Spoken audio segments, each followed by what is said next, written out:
खाना खा ले। प्लीज प्लीज मुझे जाने दो, मुझे जाने दो, प्लीज मुझे जाने दो।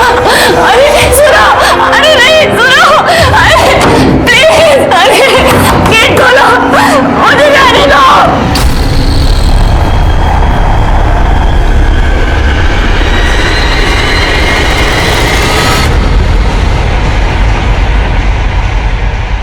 नारी उत्थान, नारी सशक्तिकरण, महिलाओं की आजादी, आज अपना पूरा देश, पूरा समाज इस बात को समझ रहा है, इसे बढ़ावा दे रहा है।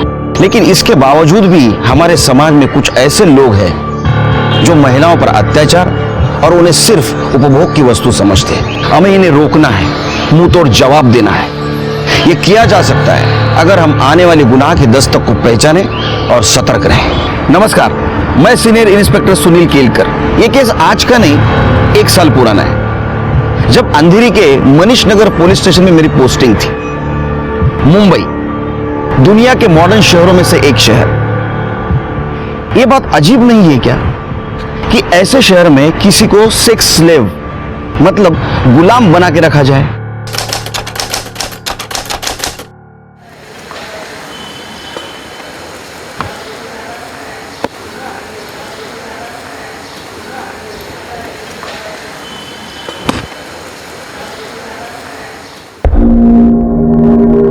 अबे यार, बॉल तो घर में चले गई। तू रुक, मैं लेके आता हूँ।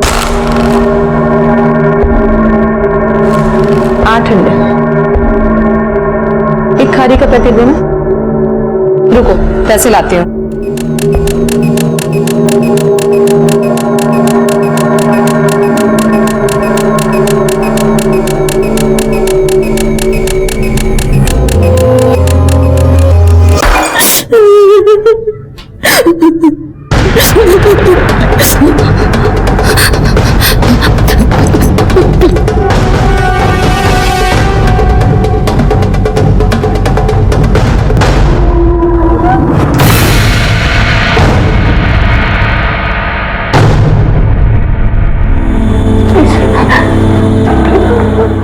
मदद करो।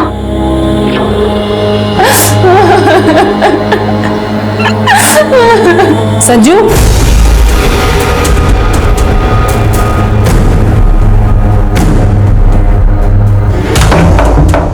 यहाँ क्या कर रहे थे? वो आंटी, मैं क्रिकेट खेल रहा था तो मेरी बॉल आपके घर आ गई। मैंने शॉट मारा, मैं वो लेने आया था। देख लो मैं।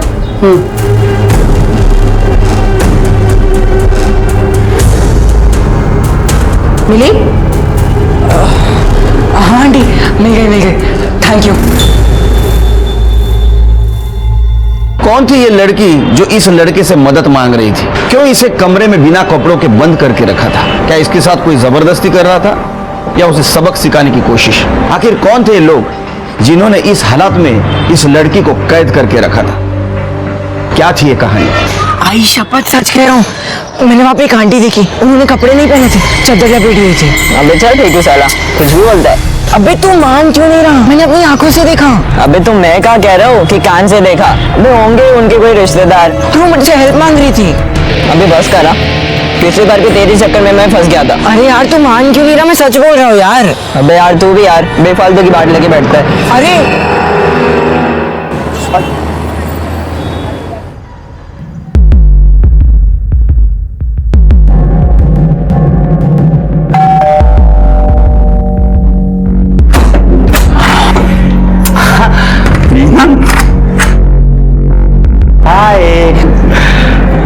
घर ढूंढने में कोई दिक्कत हुई तुम्हें? नहीं, आराम से पहुंच गए थे। हाँ तुम बैठो ना, मैं तुम्हारे कोल्ड ड्रिंक लेके आता हूँ। हाँ इम्तियाज, ईद मुबारक।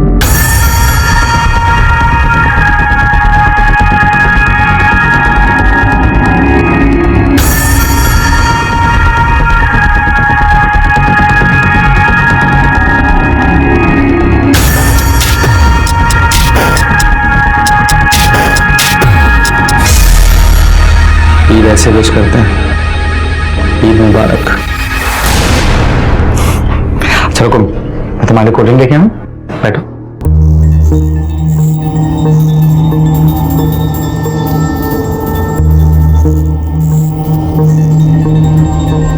तुम्हारे घर वाले कहाँ हैं? कोई दिख नहीं रहा।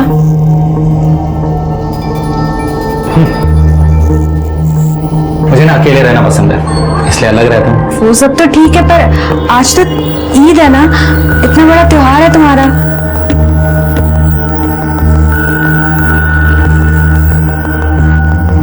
मेरा त्योहार सिर्फ तुमसे। अगर तुम मेरे साथ हो तो मुझे और कुछ नहीं चाहिए। तुम आराम से बैठो, मैं तुम्हारे लिए बिरयानी लगाता हूँ। सॉरी, हम बिरयानी नहीं खाएंगे। यहाँ पास में ही मेरी एक फ्रेंड रहती है, तो मैं उससे मिलने जा रही थी। क्या बात कर रही हो यार, 6 घंटे बैठकर तुम्हारे लिए इतने प्यार से मैंने बिरयानी बनाई है। एक बार देखो, खुशबू लो, एक बार सुन के तो देखो, अच्छी है, टेस्ट कर लो प्लीज। अरे फातिमा भाभी, ईद मुबारक हो। आपको भी मुबारक हो। अंदर आइए ना। नहीं नहीं, अंदर नहीं आऊंगी, बहुत काम है। ये बिरयानी लाई हूँ आप लोगों के लिए। इतनी सारी बिरयानी, ऐसा ना हो कहीं मेहमानों को कम पड़ जाए। अरे कम कैसे पड़ेगी, घर पे कोई मेहमान ही नहीं है, मैं और साजिद है सिर्फ। खाकर बताइएगा कि कैसी लगी। अब चलती हूँ, खुदा हाफिज। नमस्ते। क्या तू भी डरा दिया मुझे। अरे नहीं मम्मी, वो फातिमा आंटी झूठ बोल रही है। उनके बेडरूम में वो लड़की है जिसने कपड़े नहीं पहने हुए हैं और अपने आप को चादर से लपेटा हुआ है। मैंने अपनी आंखों से देखा। मैं जब उनके घर पर बॉल लेने गया था ना, तो मुझसे हेल्प मांग रही थी। तूने फिर से कहानी बनाना शुरू कर दिया ना। पिछली बार की मार भूल गया तू। तेरे पापा को पता चला ना तो खाल उधेड़ देंगे तेरी। अरे नहीं मम्मी, मैं कोई कहानी नहीं बना रहा। मैंने अपनी आंखों से देखा, मैं सच बोल रहा हूँ। तू चुपचाप बैठ और हाँ, लोगों के घरों में ताक झांक करना बंद कर दे और पढ़ाई पे ध्यान दे, समझा?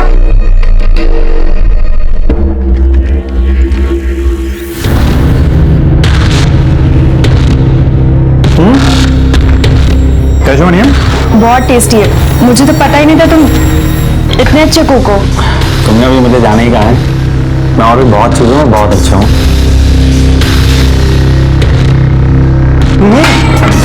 रुको, लगता है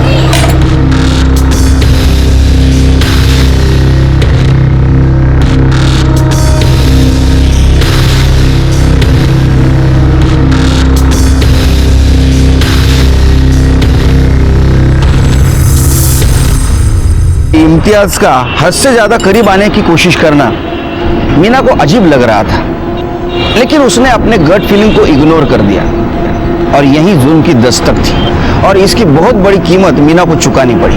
कौन थी ये मीना, कौन था ये इम्तियाज? और उधर दूसरी तरफ यमुनानगर में संजू को गुनाह की दस्तक मिल रही थी। वो उसे समझ रहा था, लेकिन उसकी बात कोई मानने के लिए तैयार नहीं था।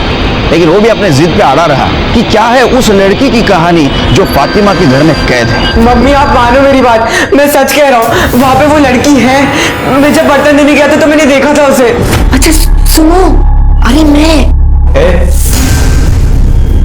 तू यहाँ क्या कर रहा है?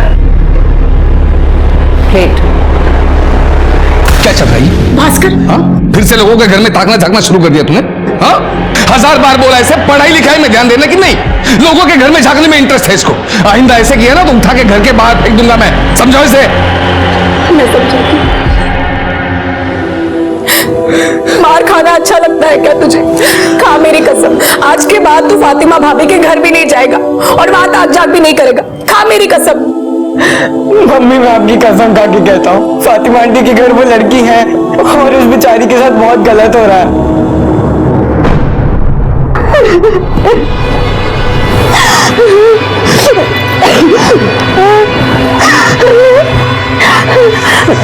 अरे रो मत यार, दुखी मत हो, बहुत जल्द तुमसे निकाह पढ़वाऊंगा। शादी तो क्या, मुझे तुमसे दोस्ती भी नहीं करनी चाहिए थी। गलती कर दी मैंने यहाँ के। आज बाबा की बात नहीं मानी। उनकी बात माननी होती तो आज ये सब नहीं होता मेरे साथ। मैं बुरा इंसान नहीं हूँ। अरे मैं तो तुमसे बहुत मोहब्बत करता हूँ यार, सच में। पर मैं तुमसे नहीं करती और आज के बाद तो तुम्हारी शक्ल भी नहीं देखूंगी।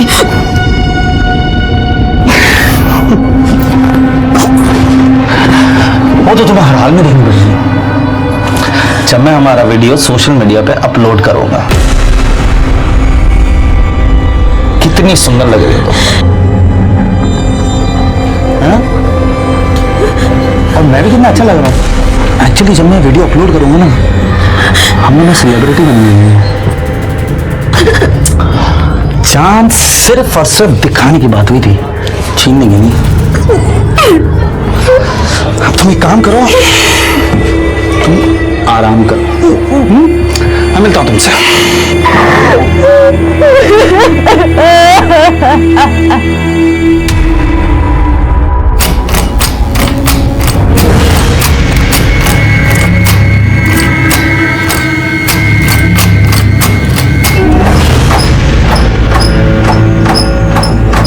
ये लो सुषमा भाभी दही। हाँ क्या दही चाहिए था ना आपको? हाँ हाँ हाँ।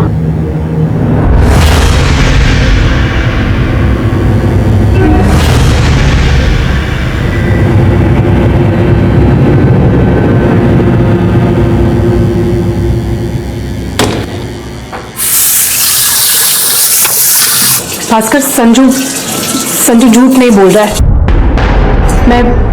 मैं फातिमा के घर दही लेने गई थी। मैंने खुद देखा है, उस रूम में कोई है। कोई दरवाजा खोलने की कोशिश कर। ठीक है, देखता हूं।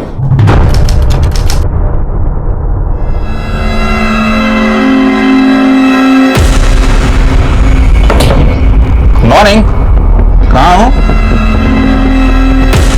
मेरी शक्ल सोशल मीडिया पे देखोगी या फिर क्या?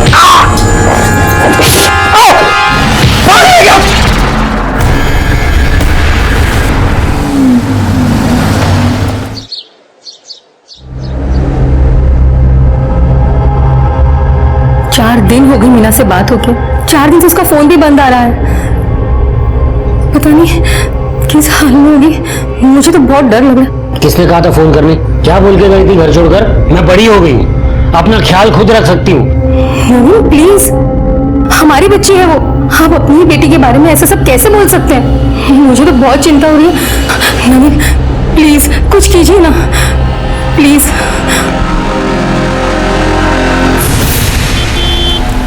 औरंगाबाद में एक माँ बाप ने अपनी 25 साल की बेटी की मिसिंग कंप्लेंट लिखवाई है, जो यहाँ वाशी में रहती है। उसका फोन पिछले 4 दिनों से स्विच ऑफ है। ये उसका नंबर और एड्रेस लो, जाकर पता करो क्या प्रॉब्लम है। लड़की का नाम मीना अरुणेकर है।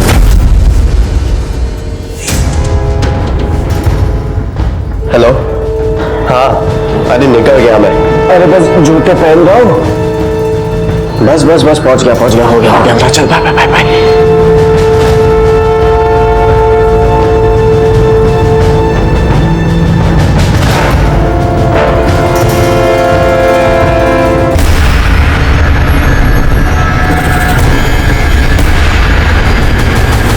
मैं बोर्डिंग नहीं जाऊंगा, कहीं नहीं जाऊंगा मैं। और मैं भी देखूंगा कि तू बोर्डिंग कैसे नहीं जाता है। चल, और जब तक तू बोर्डिंग नहीं जाता है तू कमरे में बंद रहेगा, समझे तुम? चल कमरे में चल।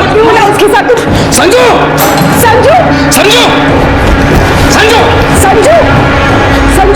थोड़ी देर के बाद वापस आएगा, फिर देखता हूं इसे। आज लवकर घरी येईल असं वाटतंय मला। हाँ, अगर सकाळपासून एक पण केस नहीं। नहीं, अच्छा लगता है जब लोग रूल फॉलो करते हैं। उनको भी तकलीफ नहीं, हमको भी तकलीफ नहीं। लगता है लेट होगा। सब मेरा बेटा, बाद में फोन करता हूँ। सब मेरा बेटा, मेरा संजू खो गया है। सब वो कहीं मिल नहीं रहा है। मैं दोपहर से उसे ढूंढ रही हूँ, लेकिन वो कहीं नहीं है। वो गायब हो गया। उसका फोन भी घर पे है। मुझे समझ में नहीं आ रहा मैं क्या करूँ। अब बेटी सब उसे ढूंढ दीजिए। सब। क्या उम्र है आपकी लड़की की? 14 साल। 14 साल बोले तो बड़ा लड़का है आपका। दोस्तों के साथ गया होगा। नहीं साहब, मैंने सब जगह पे ढूंढा, वो कहीं नहीं मिल रहा है। सबको पूछा, वो कहीं नहीं है। वो घर छोड़ के भाग गया। भाग गया मतलब खुद की मर्जी से गया होगा। नहीं साहब, मेरे पति ने, उसके पापा ने उसको बहुत मारा था। वो उसे बोर्डिंग स्कूल भेजना चाहते थे, इसलिए वो घर छोड़ के चला गया। बोर्डिंग स्कूल की वजह से मारा? नहीं, उसको मारा इसलिए क्योंकि वो फातिमा के घर पे, हम लोग ने उसे मना किया था, फिर भी वो वहां पर जा रहा था। उसके घर पे घुसने की कोशिश कर रहा था। सब वहां पे एक लड़की है, मैंने अपने कानों से सुना है। क्या बोल रही हैं आप? शांत हो जाइए, पानी पीजिए। थोड़ा कैसे बोलते? आप बताइए। सब मेरा बेटा, वो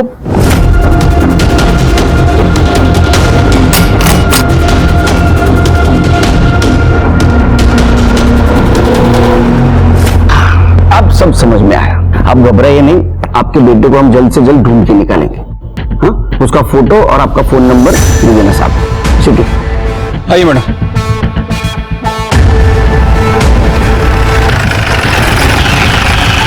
मैं मानता हूं ना सर कि संजू मेरा खून नहीं है, सुषमा की पहली शादी से, लेकिन इसका मतलब ये नहीं कि मैं अच्छा बाप नहीं हूं। कितनी कोशिशें की मैंने उसको सुधारने की, लेकिन संजू जो है दिन ब दिन बदतमीज होता जा रहा है, और इसीलिए उसको सुधारने के लिए मैं उसको बोर्डिंग स्कूल भेज रहा था। और वैसे भी वो मेरा बेटा है, मैं उसे कहीं नहीं भेजूं। साहब कल भी दोपहर में ड्यूटी पर मैं ही था, लेकिन मैंने संजू को बिल्डिंग के बाहर जाते हुए नहीं देखा। अच्छा, बिल्डिंग के सीसीटीवी कैमरास काम करते हैं? हाँ साहब। सर वो संजू को इधर उधर ताजा करने की बहुत गंदी आदत है। एक बार वो ग्राउंड फ्लोर पे एक लड़की को कपड़े बदलते हुए देखता हुआ पकड़ा गया था। उसे बहुत मार पड़ी थी, मुझे लगा वो सुधर गया, लेकिन फिर वो बता रहा था कि फातिमा आंटी के घर पे उसने एक लड़की को देखा बिना कपड़ों के।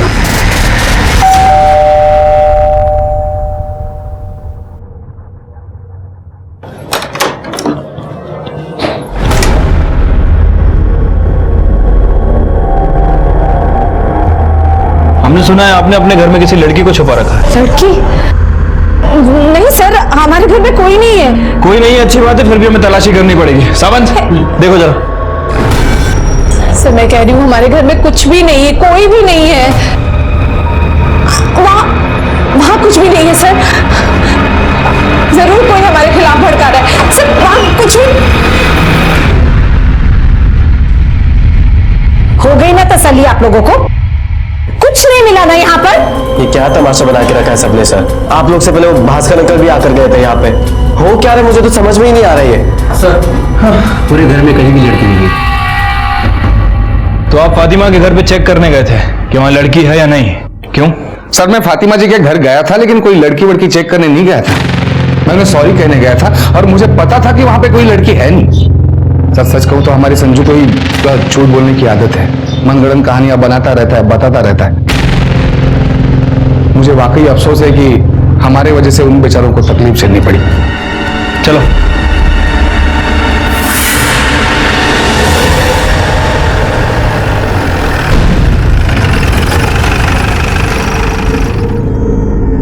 अम्मी, अल्लाह का शुक्र है हम बच गए। अच्छा हुआ सही वक्त पर सही फैसला लिया। पुलिस को कुछ नहीं मिला और चुपचाप चले गए। और ये संजू ने भी हमारा जीना आराम करके रखा था।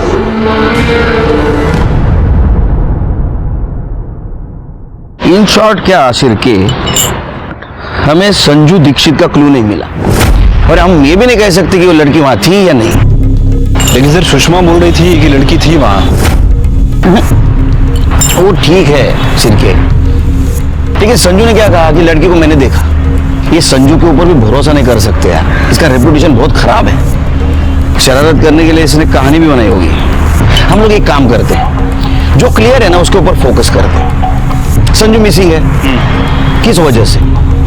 लड़की की वजह से, या संजू और लड़की दोनों गायब है, या किसी ने गायब किया है? अगर वो लड़की वहां थी तो वो कौन हो सकती है? सर हमने बिल्डिंग का कल का सीसीटीवी फुटेज चेक किया, संजू बिल्डिंग से बाहर गया नहीं। बाहर गया नहीं? जी सर। कहां जा सकता है?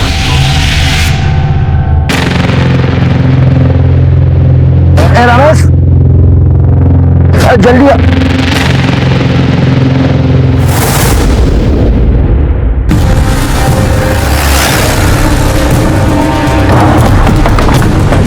भाई सब हटो पीछे, हम लोग चलिए चले पीछे पीछे आइए।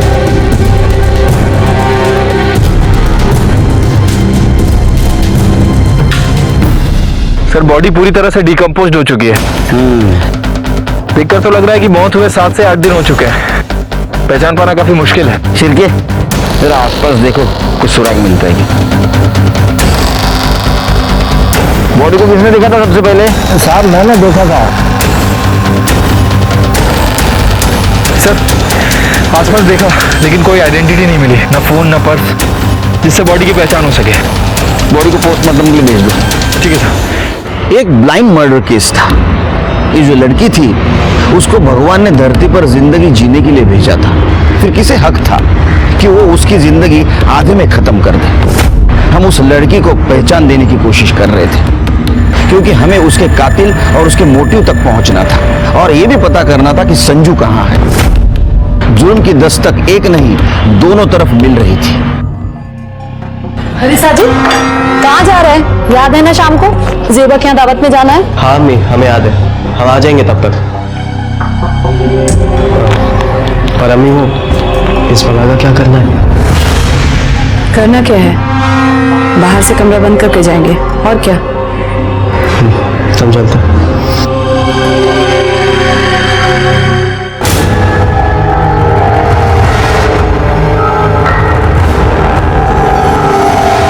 शिर्के, पीएम रिपोर्ट के मुताबिक लड़की की मौत विंड पाइप चोकअप होने की वजह से हुई है और वो मौत 8 से 9 दिन पहले हुई है। लेकिन सर हमारे पास ऐसी लड़की की कोई मिसिंग कंप्लेंट नहीं है। वैसे मैंने बाहर के पुलिस स्टेशन में इंक्वायरी की है, हो सकता है कि उनके पास कोई मिसिंग कंप्लेंट आई हो। लेकिन वहां से इंफॉर्मेशन आने तक हम लोग ऐसे नहीं बैठ सकते, हमें भी कोशिश करनी चाहिए। सर कोशिश तो करना चाहिए, लेकिन शुरुआत कहाँ से करें, क्योंकि बॉडी के पास हमें कोई आइडेंटिटी नहीं मिली है। शिर्के, आम पब्लिक की तरह नहीं पुलिस की तरह सोचो, कुछ ना कुछ जरूर मिलेगा। सर ये आज चाय के बदले उकाला? देखते हैं उकाला पी के दिमाग की बत्ती तेज चलती है क्या। ए भाई, शक्कर नहीं इसमें? सर शक्कर तो ठीक है, आजकल आप तू शुरू मत हो जाए यार शिर्के, ज्यादा साकर क्यों नहीं था।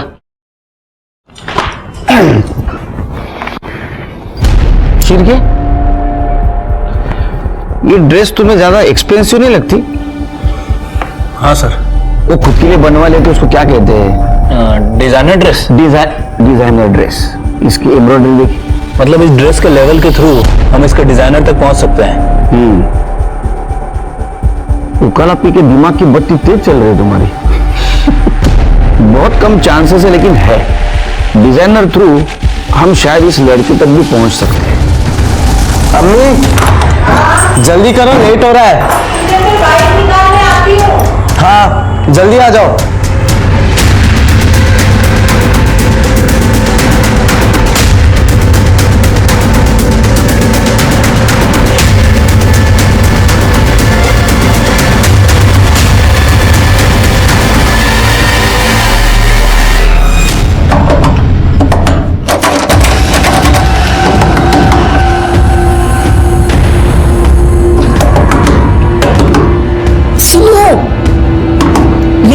मैं हूँ। और तुम कौन हो? इधर बंद क्यों किया तुम्हें इन लोगों ने?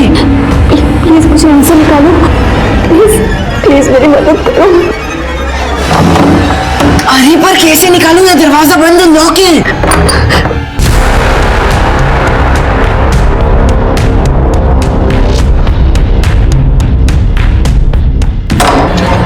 अरे अम्मी वो जेबा आपा के लिए जो गिफ्ट लिया था वो कहाँ पर है? अल्लाह, वो तो मैं डाइनिंग टेबल पर भूल गई। तू भी ना जल्दी कर लगा रखा था। अब जा लेकर आ, ले चाबी।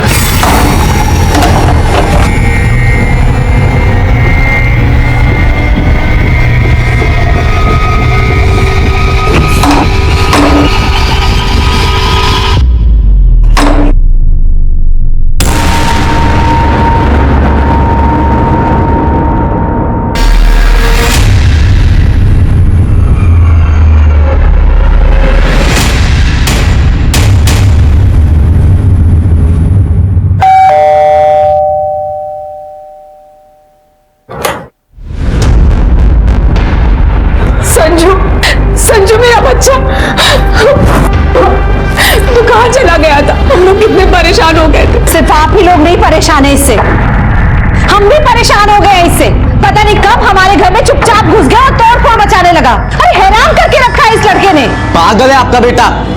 आंटी मैं बोल दे रहा हूँ, आप लोग ये अगर इसका इलाज करो ना तो बेहतर होगा, वरना मैं करूंगा तो महंगा पड़ेगा फिर आपको।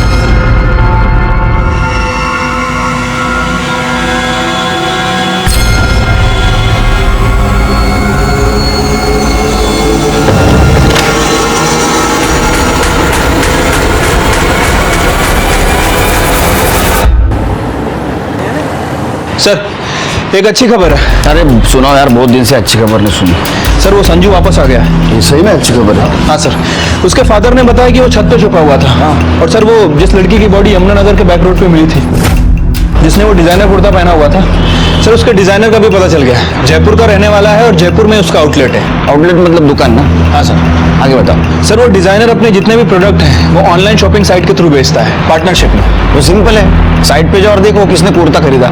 सर पता कर लिया, पिछले 3 महीनों में ऐसी 10 लड़कियां हैं जिनने वो कुर्ता खरीदा था। सर उनमें से जो 3 लड़कियां हैं वो मुंबई की रहने वाली हैं और बाकी की जो लड़कियां हैं वो पंजाब, दिल्ली और गुजरात से हैं। ये 10 लड़कियों के बारे में पता करो, उनमें से कोई मिसिंग है क्या? खास करके वो 3 लड़कियां जो मुंबई की थी। सर उनके बारे में भी पता कर लिया। हाँ। उनमें से एक लड़की जो वाशी में रहती थी पिछले 10 दिनों से वाशी से गायब है और सर उसके पेरेंट्स ने उसकी मिसिंग कंप्लेंट औरंगाबाद में कराई है। सर उस लड़की का नाम मीना औरंडेकर है। मीना का सीडीआर रिपोर्ट निकालो और तुम औरंगाबाद जाने की तैयारी करो। ठीक है सर।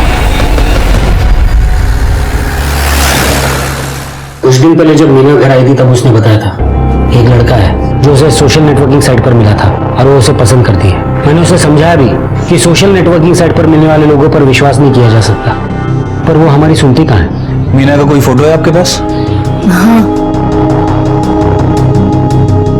अच्छा, मीना ने कभी उस लड़के के बारे में बताया था? क्या नाम था, कहाँ रहता था? नाम तो नहीं पता, लेकिन हाँ इतना पता कि अंधेरी में यमुना नगर में रहता है। यमुना नगर। आखिरी बार आप दोनों की कब बात हुई थी मीना से? 12 दिन पहले, अगस्त के एंड में। तब से उसका फोन भी स्विच ऑफ आ रहा है। इस डिजाइनर कुर्ती को पहचानते हैं आप? ये तो मीना की कुर्ती है। बहुत महंगी थी इसलिए मैंने उसे बहुत डांटा भी था कि इतने पैसे खर्च करने की क्या जरूरत है, पर आप क्या पूछ रहे हैं? हमें यमुना नगर बैक रोड पे एक लड़की की बॉडी मिली थी, उसी लड़की ने कुर्ता पहना था। आप दोनों को हमारे साथ मुंबई आना होगा बॉडी की पहचान के लिए।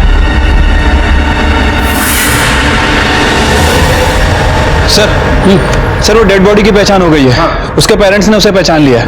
उसका नाम मीना औरंडेकर ही था। अच्छा। और सर मैंने उसके कॉल रिकॉर्ड्स भी चेक किए हैं। उसने लास्ट कॉल किसी इम्तियाज हुसैन को किया था और उस समय उसके फोन की लोकेशन यमुना नगर की थी। यमुना नगर की थी?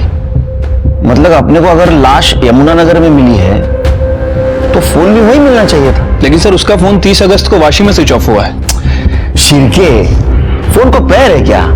वो चलते जाएगा। हाँ?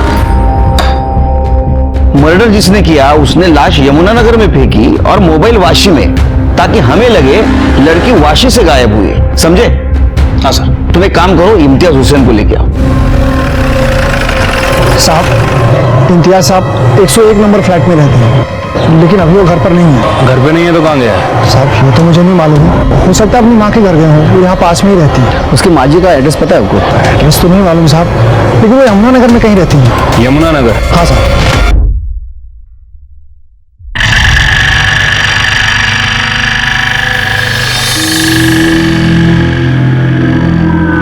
ये ले अम्मी, इस महीने का खर्चा है। बस इतने पैसों में मैं कैसे चलाऊंगी घर का खर्च? अरे तो देता नहीं है क्या हर महीने? अभी चलाओ इतने से, बाकी देखता हूँ मैं। और कोई दिक्कत है तो बोलो। नहीं, उस लड़की को तो हम संभाल लेंगे, पर इस संजू ने जीना मुहाल कर रखा है। खैर उस तरफ से भी जल्दी राहत मिल जाएगी। सुना है उसका बाप उसे बोर्डिंग स्कूल भेज रहा है। तुम फिक्र मत करो, अगर नहीं भेजेगा ना मैं भेज दूंगा।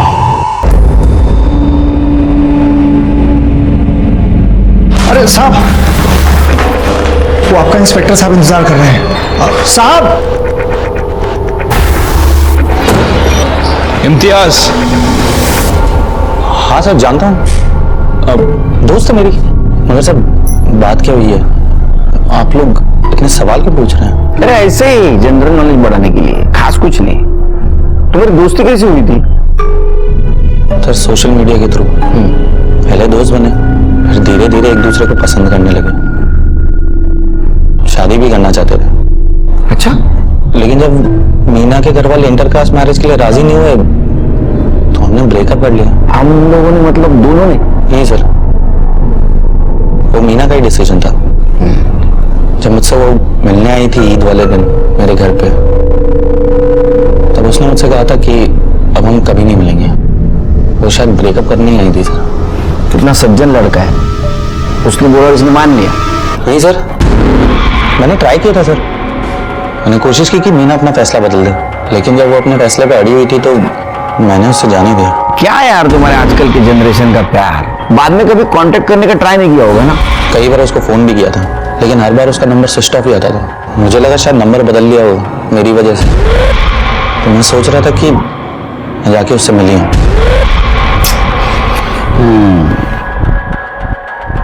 अभी नहीं मिल सकता तू। सर, उसका मर्डर हो गया है, मर गई वो। क्या कह रहे हैं सर?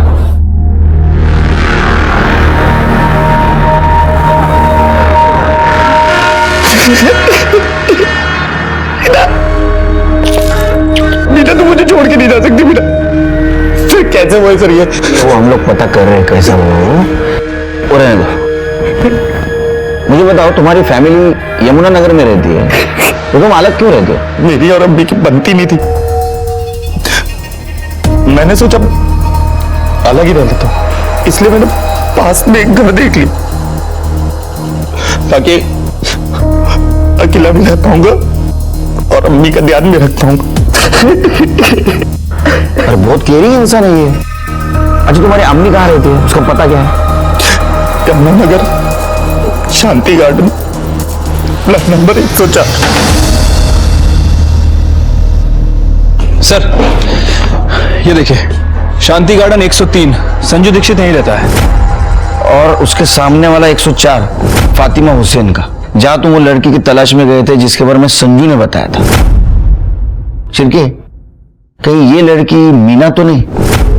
सर मुझे लगता है कि वो मीना नहीं हो सकती, क्योंकि मीना की बॉडी हमें 9 सितंबर को यमुना नगर में मिली और सुषमा के बयान के मुताबिक संजू ने उस लड़की को 6 सितंबर के आसपास देखा और मीना की पोस्टमार्टम रिपोर्ट के हिसाब से उसकी मौत 3 सितंबर को हुई। सर इस फैमिली में कुछ ना कुछ गड़बड़ चल रही है। मीना गायब हुई, उसका मर्डर हुआ, इसका कनेक्शन इम्तियाज से है और दूसरा उसकी फैमिली से, जिसे संजू और उसकी मां ने देखा था। शिरके, इम्तियाज हुसैन है ना, इसके डिटेल निकालो, उसके सोशल मीडिया पे जो भी लड़कियां उनके बारे में भी देखो और उसके बिल्डिंग का सीसीटीवी फुटेज देखो। ठीक है सर।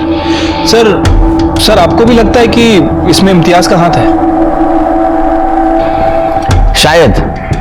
ये फोटो को देख के रोना होना ठीक है, वो फोटो को किस क्या ले रहा था, फिर भी डायलॉग क्या मारा, सब नाटक यार, और एक्टिंग। जिसके दिल को लगती है ना, उसको डायलॉग नहीं सोचते। तुम एक काम करो, तुम कल फॉरेंसिक टीम लेके उसके घर पे रेड मारो, मैं इधर शांति गार्डन सोसाइटी में देखता हूँ क्या चल रहा है।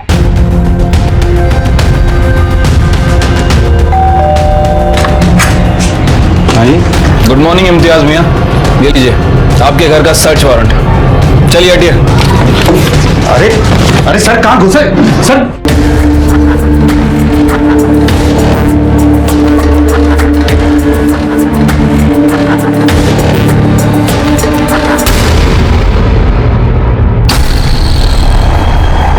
सर बेड के पास से मिला है।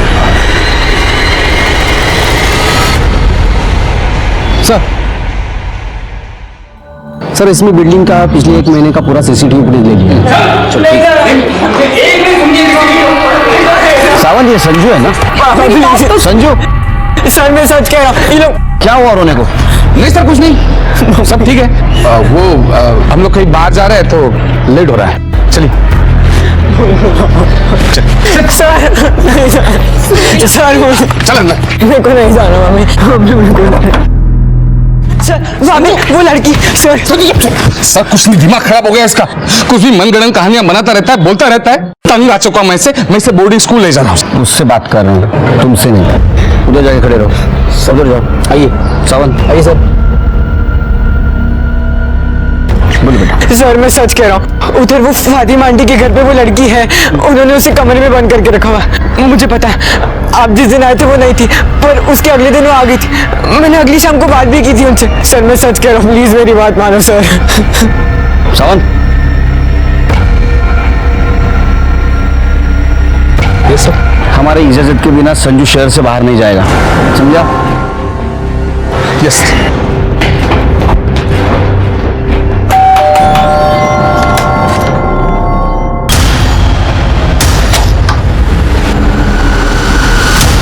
जी घर देखना है। पर क्यों? सुना है तुम्हारे घर का इंटीरियर बहुत अच्छा है, सोचा कॉपी कर लो, 2 मिनट लगेगा। सावन निकले बगा जरा। लेकिन अरे वहाँ कुछ भी नहीं है, आप वहाँ कुछ भी नहीं है। ये बंद क्यों है? वो हमारा कुछ कीमती सामान अंदर है, इसी वजह से हम बंद करके रखते हैं। अरे हम लोग पुलिस है, हाँ? चोर नहीं है। खोलो उसको। पर मैंने आपसे कहा कुछ भी नहीं है इसके अंदर। मुझे देखने दो। खोलो, लाओ चाबी लो। तुम और पकड़ के चाबी याद नहीं है मुझे। दरवाजा है, चाबी नहीं है। मतलब चाबी है लेकिन ढूंढो मिलेगी। याद नहीं है। हाँ? लाओ ढूंढो, जल्दी जल्दी जल्दी। मैं आपको कह रही हूँ कि कुछ भी नहीं है अंदर। मैं देखता हूँ।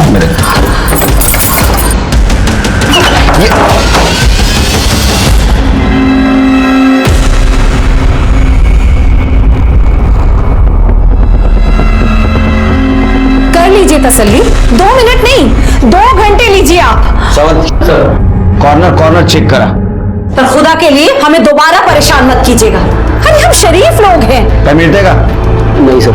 हम क्यों किसी की बच्ची को कैद करके रखेंगे? उस संजू ने आपके कान भरे हैं ना, तो देख लीजिए, कर लीजिए तसल्ली। कुछ मिला क्या आपको? सब 2 मिनट बाहर रुकिए।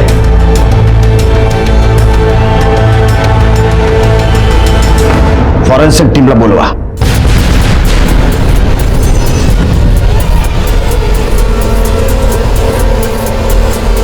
सर अंदर कुछ नहीं मिला।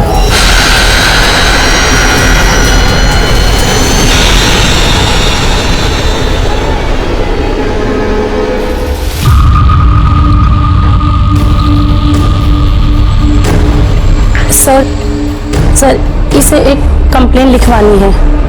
कैसी कंप्लेंट? सर मैंने पिछले 1 महीने के शांति गार्डन के सीसीटीवी फुटेज को देखा है। सर एक बात अजीब लगी। ये देखिए, ये लड़की पिछले 15 दिन पहले शांति गार्डन में आई थी और सर 7 दिन तक ये लड़की बाहर नहीं निकलती है, और जब ये बाहर निकलती है तो सेम कपड़ों में। 3 दिन पहले ये लड़की फिर वापस सोसाइटी में आती है। और ये देखिए, ये सोसाइटी के मेन गेट का फुटेज है, और कल जब सोसाइटी के मेन गेट से बाहर निकल रही है तो काफी घबराई हुई और हड़बड़ाहट में बाहर जा रही है। शिरके संजू को बोला। ठीक है सर। ये सर, ये वही आंटी है जिन्हें फातिमा आंटी ने अपने घर पे लॉक करके रखा था। मदद करो। पक्का? ये सर। थैंक यू बेटा, तुमने हमारी बहुत हेल्प की है। तुम बहुत ब्रेव लड़के हो। All the best. सर ये इम्तियाज की बिल्डिंग का सीसीटीवी फुटेज है। सर इसमें एक बात काफी अजीब लग रही है।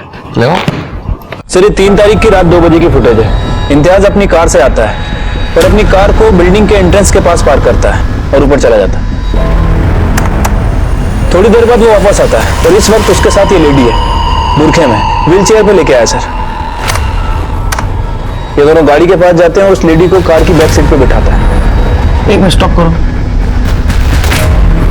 थोड़ा पीछे लो। हाँ बस जूम करो। शिरके, ये इम्तियाज आशिक को उठाओ और उसकी गाड़ी सीज कर दो जल्दी। ठीक है सर।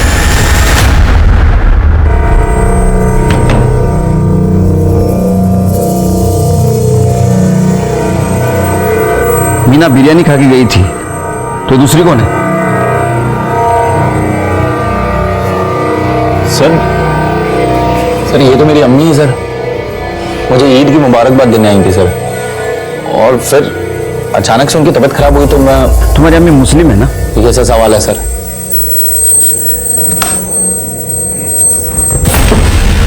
ये देख, तुम्हारी अम्मी मुस्लिम है तो हिंदू बांधते वैसा मौली का धागा उनके हाथ में कैसा बंधा हुआ है? वो भी मीना के हाथ में था वैसा। तू बताएगा? तू नहीं बताएगा? तेरे घर में बेडरूम में एक लंबा बाल मिला है, वो डीएनए टेस्ट के लिए भेजा है। पता चलेगा किसका बाल था। 3rd डिग्री का यूज करो, मुझे बताएगा। सर मैं सर मीना को मारना नहीं चाहता था सर। मैंने उसको बुलाया था ईद पे अपने घर, और बिरयानी में सर मैंने नशीली दवा भी मिलाई थी सर। फिर उसके बाद मैंने सर बोल आगे। मैंने उसको निकाह का ऑफर भी दिया था सर, लेकिन वो मानी नहीं सर। तो मैंने उसको सर अपने घर में बंद कर दिया 3 दिन के लिए, और उसका फोन लेके भाषण में फेंक दिया। मुझे लगा अगर किसी को पता भी चलेगा तो लगेगा कि वाशी से गायब हुई है। फिर जब मैं आया 3 दिन बाद तो उसका कमरा खोला तो सर उसने मेरे ऊपर ही हमला कर दिया सर, और चीखने चिल्लाने लगी सर। वो जो दूसरी लड़की तेरे अम्मी ने वहाँ कैद करके रखी थी वो कहाँ है? क्या उसको भी मार दिया? सर कौन सी लड़की सर? मैंने नहीं किया किसी के साथ कुछ सर, मैं मीना के अलावा किसी को नहीं जानता हूँ सर। हेलो, भेज दो उसको, मैं उसकी राह देख रहे। तू दूसरे लड़की को नहीं जानता था? नहीं सर। तो वो लड़की ने तेरे और तेरे फैमिली के खिलाफ पुणे में पुलिस स्टेशन में कंप्लेंट कैसे की? नाम तू बताएगा मैं बताऊं? दिव्या आप्टे।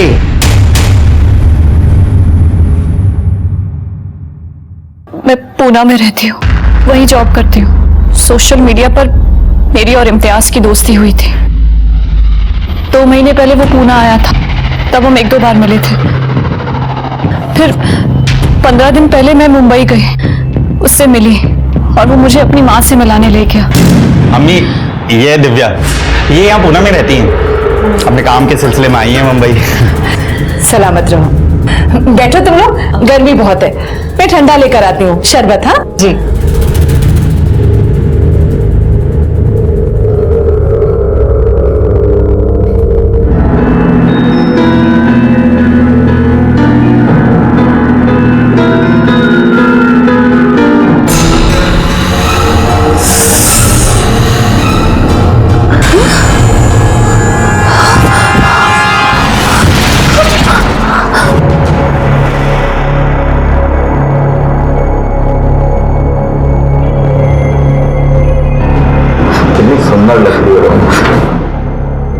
इस वीडियो में बिना कपड़ों के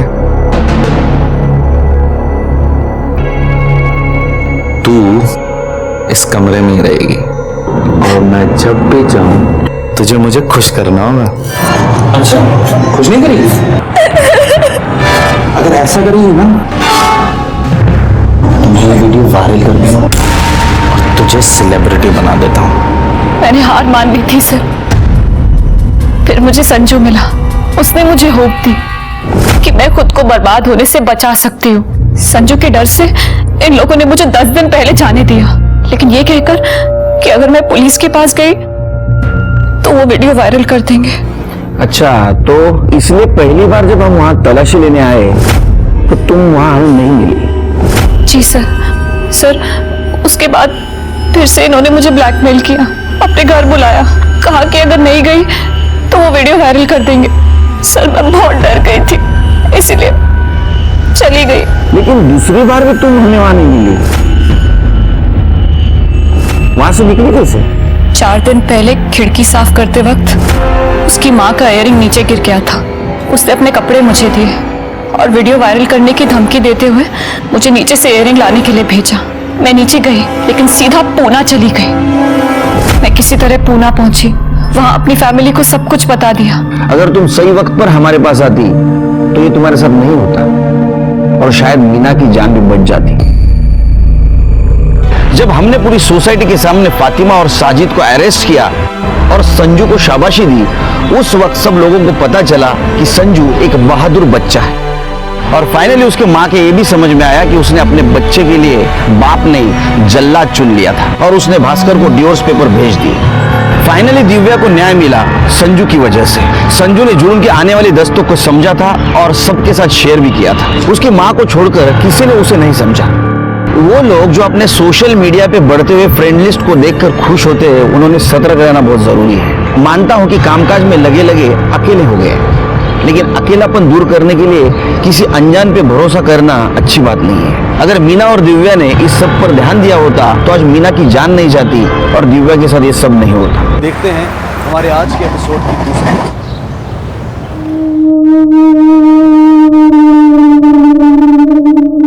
अब हंस भी दे, लड़के वाले आते ही होंगे।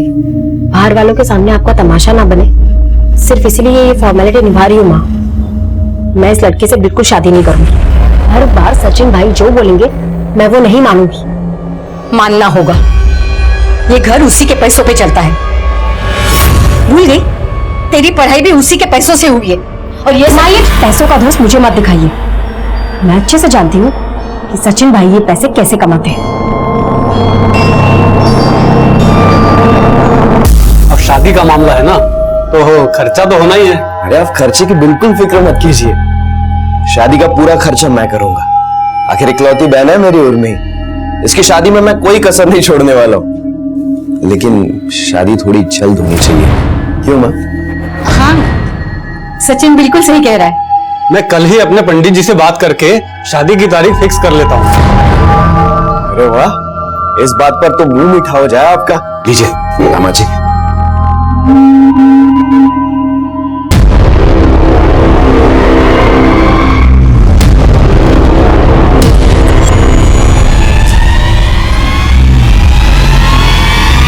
क्या जबरदस्ती है ये? मैंने बोला ना, मैं ये शादी नहीं करूंगी, मतलब नहीं करूंगी। सचिन! अरे माँ समझा ना। क्यों जिद कर रही है उर्मी? सचिन जो भी करता है इस घर की भलाई के लिए करता है। ये घर इसी की मेहनत से बना है, भूल गई? लेकिन मैं इसका मतलब ये माँ जो बोल रही है सही बोल रही है। सचिन भाई जो भी करते हैं सोच समझ के करते हैं। माँ समझा दे इसको, अगर मेरा दिमाग फिरा ना तो पता नहीं मैं इसका क्या कर दूंगा। रिश्ते, परिवार इंसान की ताकत भी होते हैं और कमजोरी भी।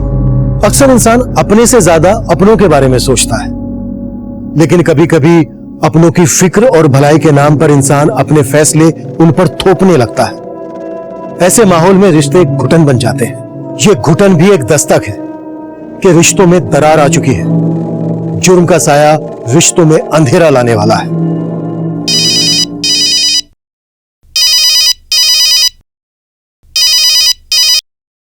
हेलो। हाँ मैडम, सचिन समाचार। हाँ बोला बोला सचिन। मैडम ब्रेकिंग न्यूज है, आसमान से ओले गिरने वाले हैं बिल्डर यशवर्धन पे। खबर पक्की है? हाँ मैडम, गर्मी के आम जितनी पक्की है। शूटर निकल चुका है वर्धन के घर पे। शिंदे, टीम तैयार करो। कामले और भोसले को भी इन्फॉर्म करो, चेंबूर के लिए फौरन निकलना है।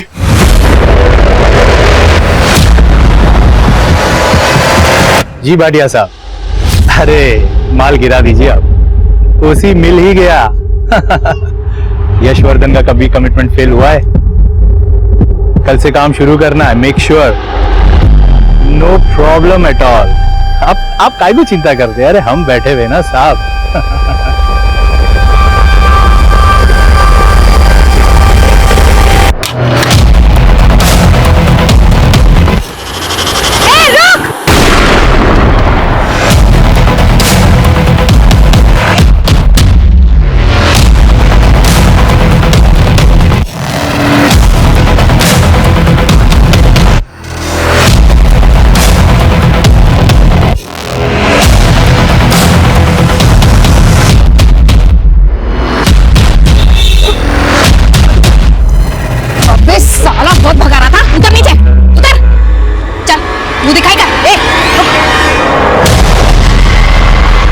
बंटी हकला, गन किधर है? कौन सा गन? मेरे पास कोई गन नहीं। किसने तेरे को सुपारी दी? सुपारी किसने दी? नंबर भी मिला। किसका नंबर है? मैडम बताता, मैं बताता, सब बताता। मैडम वो नंबर सत्यजीत बंसल का था, उसी ने मेरे को यशवर्धन सेठ का सुपारी दिया था। मर्डर अटेम्प्ट के 12 घंटों के अंदर ही केस से जुड़े दोनों मुजरिम पुलिस की हिरासत में थे। अक्सर आपने अखबारों की सुर्खियों में पढ़ा होगा कि 24 घंटे के अंदर ही पुलिस ने केस सोल्व कर लिया, या वारदात के कुछ घंटों के भीतर ही मुजरिमों को हिरासत में ले लिया गया। अक्सर ऐसे केसेस में सराहना के असली हकदार वो खबरी होते हैं जो अपनी जान पर खेलकर हमें इंफॉर्मेशन देते हैं। खबरी, मुखबिर, इन्फॉर्मर पुलिस की वो आंख और कान होते हैं जो जुर्म की दुनिया पर अपनी नजरें गड़ाए रखते हैं। आज के हमारे इस केस का सेंटर पॉइंट भी एक खबरी ही है। बस फर्क सिर्फ इतना है कि ये खबरी कोई खबर लेकर नहीं, बल्कि खुद एक खबर बनकर आया था।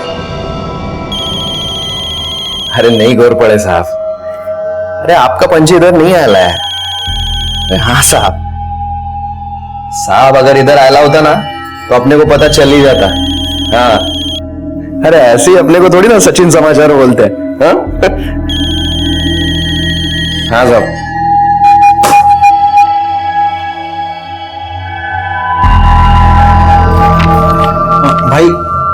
दुबई जाने का बंदोबस्त कब होगा? हो जाएगा, मैंने बात कर ली है। वैसे तेरे जॉब का पक्का है ना? वो तो है, बस थोड़े पैसों की जरूरत है। ये तेरे थोड़े मतलब कितने? 30,000। ठीक है, शाम तक वो भी हो जाएगा। भाई वो तो ऐसा। अबे हाँ ठीक है, अब ज्यादा मक्खन मत लगा। चल आता हूँ। अरे कहाँ जा रहा है? खाना तो खा ले। अरे माँ, वो जरूरी काम आ गया तो इसलिए निकलना पड़ेगा मुझे। रात को आलू के पराठे बनाना ना, सब लोग साथ बैठकर। ये उर्मी नहीं दिख रही है? उर्मी कहाँ है? वो उसकी फ्रेंड पूजा के घर गई है, आती होगी। माँ, तुम्हारा बेटा पूरे शहर की खबर रखता है, मुझे अच्छे से पता है वो कहाँ है।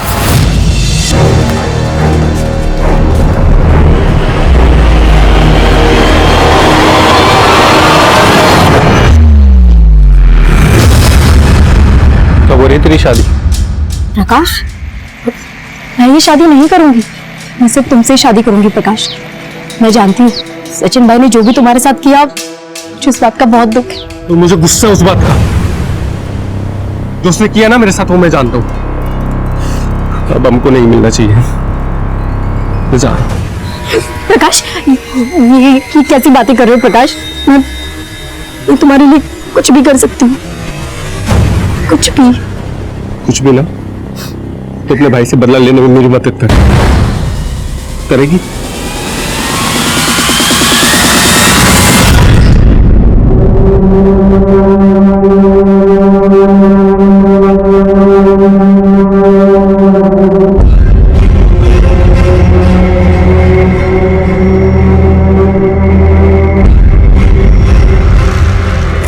हाँ सचिन, बोलना, कितना पैसा चाहिए?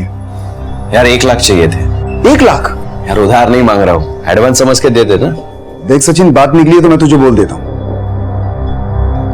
दवाई के मुनाफे में जो भी फायदा होता है उसका 40% मैं तुझे दे देता हूँ। ठीक है? और पिछले 6 महीने से तू लगातार मुझसे एडवांस ले रहा है। अब तू मुझे एक बात बता यार कि इस तरीके से धंधा कैसे चलेगा? हाँ यार, मैं तेरी बात समझता हूँ, लेकिन मुझे भी पैसों की जरूरत है। माँ कसम, मैं आगे से एडवांस नहीं उठाऊंगा, पक्का। ठीक है, अब देख, पैसा तो मैं तुझे दे रहा हूं, लेकिन इसका सारा हिसाब रखूंगा मैं। अरे हाँ भाई, समझ गया। ये बैग लेता हूँ। हाँ चल, निकलता हूँ। चल, ख्याल रख।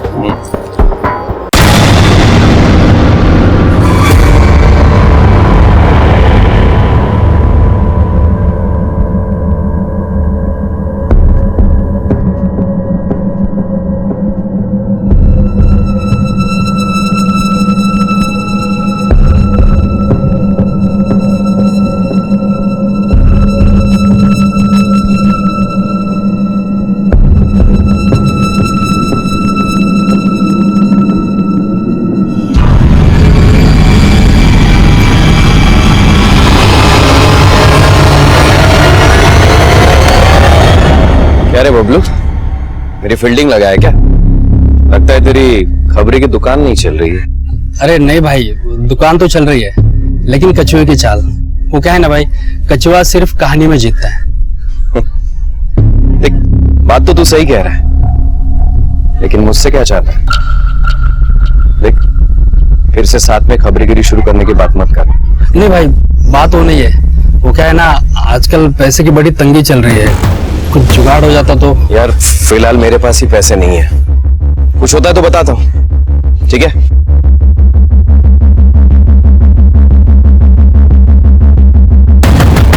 तो देख क्या रहे हैं, अभी ऑर्डर कीजिए शक्तिवर्धक गोली। Cut, very nice Zoya, next shot. Thank you sir. Makeup दादा थोड़ा टचअप कीजिए।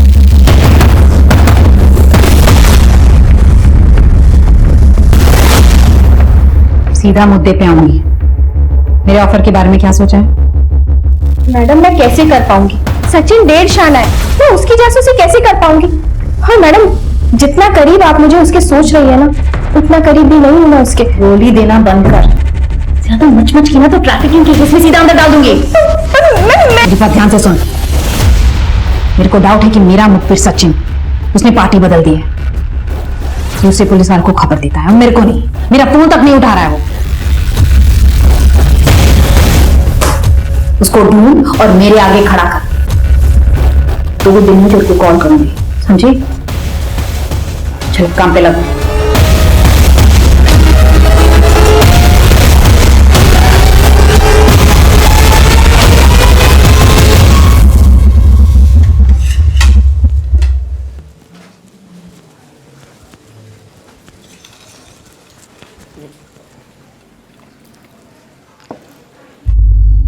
दस बजने को है, अभी तक सचिन नहीं आया। लग गया होगा किसी के पीछे, 2-3 दिन बाद ही आएगा। मेरा काम भी नहीं किया उसने, बोला था शाम तक पैसे लाके दूंगा। ये सचिन भी ना। सचिन? उसके सामने तो सचिन भाई करते रहता है। तू तो रहने दे माँ, तेरे नजर में ना हमेशा मैं ही गलत होता हूँ। गलती से निकल गया सचिन भाई, बस। लगता है सचिन भाई आ गए। कहाँ थी इतनी देर तक? प्रकाश से मिलने गई थी। सचिन को पता चला ना?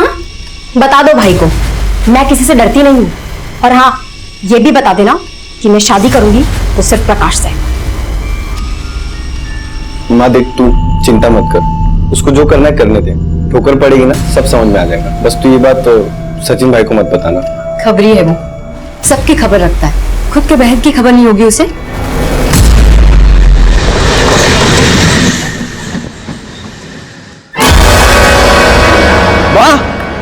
वाह, क्या हुआ, कुछ पता चला? हाँ, वो सचिन भाई की दवाई वाले दोस्त है ना, शेखर, उनसे मिल के आया। कल मिले थे सचिन भाई उनसे। शेखर भाई, सचिन भाई कल से घर पे नहीं आए।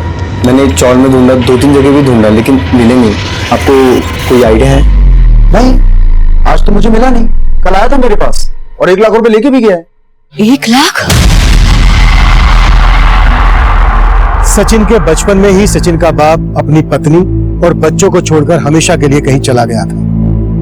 सचिन की मां अपने बच्चों का पेट पालने के लिए कचरा चुनने का काम करती थी। ऐसी गुर्बत की जिंदगी से निकलकर सचिन ने अपने और अपने परिवार के लिए एक ठीक ठाक जिंदगी बना दी थी। सचिन की मां को अपने बेटे पर काफी नाज था। अपने जिम्मेदार बेटे का इस तरह से गायब होना उसे बेचैन कर रहा था और वो मदद मांगने हमारे पास आई। तो सचिन खबरी का काम करता है? जी हाँ सर, वैसे सचिन भाई और भी धंधों से जुड़े हुए हैं सर। एक शेखर नाम के दवाई के सप्लायर है, उनके साथ भी काम करते हैं सर। और कल उन्होंने 1 लाख रुपए भी लिए थे शेखर से। आप लोगों को कुछ पता है कि सचिन किस पुलिस ऑफिसर के लिए काम करता है? अपने काम के बारे में सचिन कभी कुछ नहीं बताता है।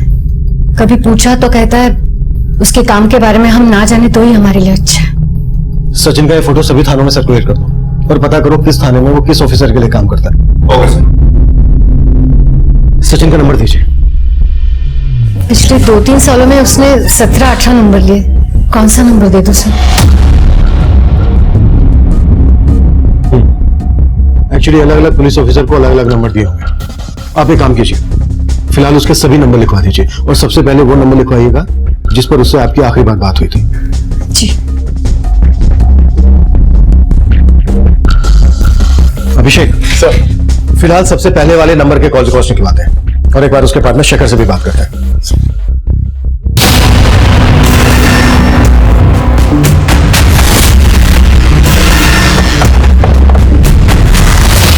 यही है ना?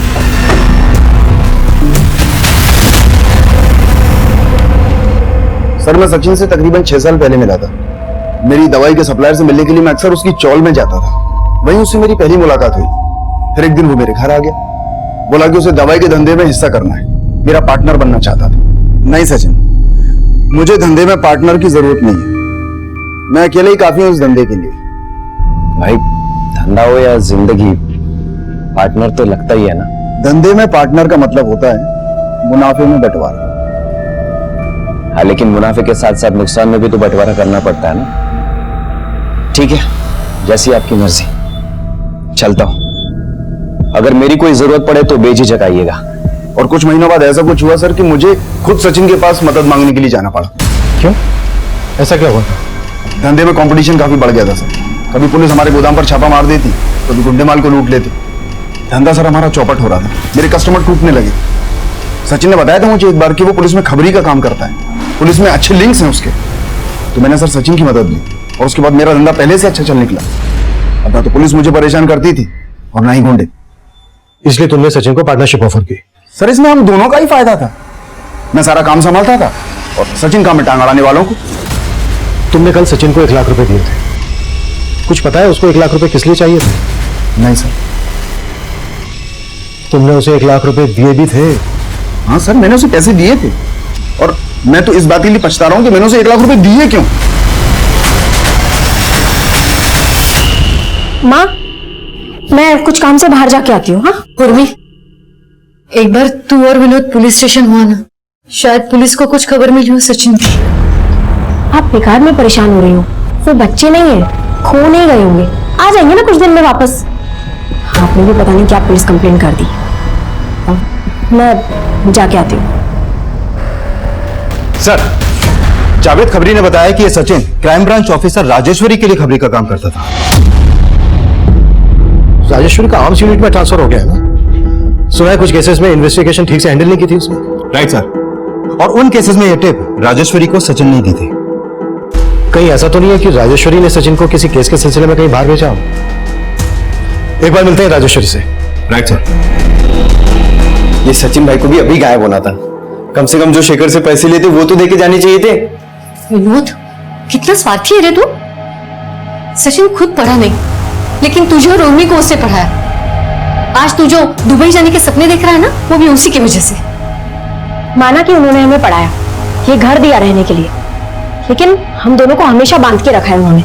सच कहूं ना माँ, आज अगर वो इस घर में नहीं है तो बहुत सुकून मिल रहा है। मैं तो चाहती हूँ कि वो कभी इस घर में वापस ना आए। उर्मी, कितना जहर भरा तुम लोगों के अंदर अपने भाई के लिए।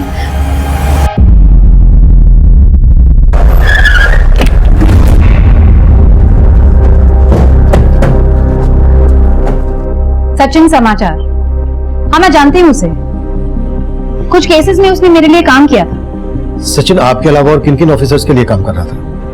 कई ऑफिसर्स होंगे, लेकिन किन किन ऑफिसर्स के लिए काम करता था इसकी जानकारी नहीं है मेरे पास। अच्छा, क्या सचिन किसी ऐसे केस में इन्वॉल्व था जिस केस में उसे जान का खतरा हो? हाँ, 6 महीने पहले एक टिप देने के लिए उसने मुझे फोन किया था। मैडम, ब्रेकिंग न्यूज है, आसमान से ओले गिरने वाले हैं बिल्डर यशवर्धन पे। लेकिन कोर्ट में सत्यजीत के काबिल वकीलों ने यह साबित कर दिया कि सत्यजीत ने बंटी को कांटेक्ट किया ही नहीं, और फिर बंटी अपने स्टेटमेंट से मुकर गया। उसने ये कहा कि हमने उसे झूठा स्टेटमेंट लिखवाया। फिर उसको बेल मिल गई और वो अंडरग्राउंड हो गया। और फिर मीडिया ने इस केस को बहुत उछाला, पब्लिक की सत्यजीत को सिंपैथी मिली और आपका ट्रांसफर यहाँ आर्म्स डिपार्टमेंट में होता है कभी कभी। राजेश्वरी, सचिन ने जिन जिन केसेस में आपको टिप दी थी, मुझे उन सारे केसेस की फाइल्स चाहिए। उसके लिए तो आपको क्राइम ब्रांच को कांटेक्ट करना पड़ेगा, लेकिन मेरी मानिए तो ज्यादा भागदौड़ मत कीजिए, क्योंकि आपके हाथ कुछ लगेगा नहीं। फिर भी कोशिश तो करेंगे केस सोल्व करने की।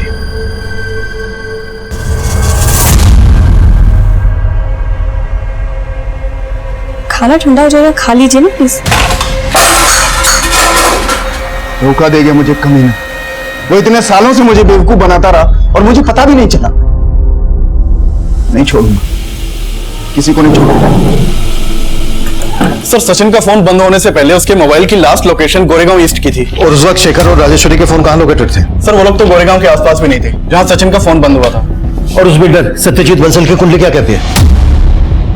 सर, बिल्डिंग लाइन में उसकी काफी साफ सुथरी इमेज है। ये पहली बार है जब उस पर इस तरह का सुपारी देने का इल्जाम लगा हो। बंटी अगला की क्या अपडेट है? अभी तो वो अंडरग्राउंड है सर, उसे ढूंढ निकालने में थोड़ा टाइम तो लगेगा। लेकिन सर, मैंने सचिन और राजेश्वरी के कुछ पुराने केसेस स्टडी किए। सचिन वैसे तो बहुत पहुंचा हुआ खबरी था, उसने त्रिलोक ज्वेलर का रोबरी केस और वसई का रेप केस, इन दोनों केसेस को सॉल्व करने में पुलिस की काफी मदद की थी। लेकिन पिछले कुछ टाइम से चीजें बदल गई थी सर। एक्चुअली कुछ महीनों पहले राजेश्वरी ने सचिन की टिप पर एक प्रकाश कामदार नाम के आदमी को ड्रग्स की हेराफेरी के केस में पकड़ा था। प्रकाश को काफी टाइम तक जेल में रहना भी पड़ा था, लेकिन बाद में यह साबित हुआ कि वो ड्रग्स प्रकाश के थे ही नहीं, बल्कि उसे इस केस में फंसाया गया था। मतलब सचिन की दी हुई दोनों टिप्स गलत साबित हुई। कहीं ऐसा तो नहीं है कि सचिन अपने मतलब के लिए राजेश्वरी का इस्तेमाल कर रहा था? सचिन के बारे में हमें काफी जानकारी मिल रही थी। सचिन एक जिम्मेदार बेटा था, एक काबिल खबरी था। इसके अलावा सचिन एक छोटा सा बिजनेसमैन भी था। पर सचिन का एक दूसरा किरदार यह भी था कि सचिन शायद राजेश्वरी को गलत टिप दे रहा था। अपने पेशे के साथ गद्दारी कर रहा था। क्या सचिन ने इसी गद्दारी की कीमत चुकाई थी?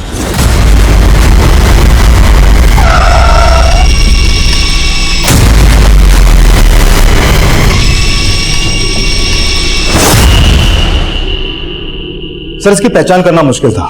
वो तो सचिन खबरी था, इसलिए इसके फिंगरप्रिंट्स हमारे सेंटर डेटाबेस में मिले और उन्होंने भी कंफर्म किया कि ये लाश सचिन की है। किसी की तगड़ी दुश्मनी लगती है। काफी बेरहमी से मारा इसे। सर, से मारा ही नहीं गया, इसका प्राइवेट पार्ट भी काटा गया है। व्हाट? Yes sir. इसे मारा, इसका प्राइवेट पार्ट काटा। किसी जुनूनी प्यार का नतीजा लगता है। जरूर कोई औरत इन्वॉल्व होगी इसमें, जिससे इसके जिस्मानी संबंध थे। सर, इस वक्त तो एक ही औरत है जिसके साथ सचिन के संबंध हो सकते हैं, ऑफिसर राजेश्वरी। और राजेश्वरी ने भी बताया था कि पिछले कुछ दिनों से सचिन उसके कॉल से अवॉइड कर रहा था, तो हो सकता है इसकी वजह यही। आप मुझे ये खबर फोन पर भी दे सकते थे। मुझे यहाँ बुलाने की क्या जरूरत थी? वैसे जानकर दुख हुआ कि सचिन मारा गया। सिर्फ मारा नहीं गया, उसके प्राइवेट पार्ट को भी काटा गया है और हमें लगता है कि जरूर इसमें कोई औरत इन्वॉल्व है या उसकी वजह से हुआ है। आपको क्या लगता है? मुझे लगता है आप बात घुमा फिरा के कर रहे हैं। आप सीधा सीधा क्यों नहीं पूछते? ठीक है, सीधा सीधा पूछ लेते हैं। सचिन आपके साथ काफी लंबे समय से काम कर रहा था। एक दूसरे के साथ काम करते हुए अक्सर लोग करीब आ जाते। आपकी सोच काफी छोटी है इंस्पेक्टर। मैं एक कमिटेड ऑफिसर हूं। अपनी पर्सनल और प्रोफेशनल लाइफ को मिक्स नहीं होने देती। दो बार सचिन ने आपको गलत टिप दी थी ऑफिसर।